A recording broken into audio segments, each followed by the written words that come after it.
సందెవేళ స్నానం చేసి నన్ను చేరి నా చీర కొంగుతో ఒళ్ళు నువ్వు తుడుస్తావే అదో కావ్యం.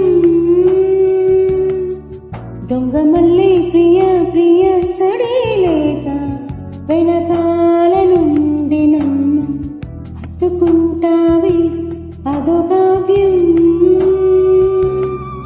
నీకోసం మదిలోని కుడి కట్టినానని తెలియనిదా ఓసారి ప్రియమారా ఒడి చేర్చుకోవా నీ దేహం మనోహర నా హృదయముని ఓ మధువనిగా మలచినానంతర తీవర అతేనెలని ఓ తుమ్మెదవై తాగిపొమ్మంటానా యవ్వనం నీ పరమ పులకించే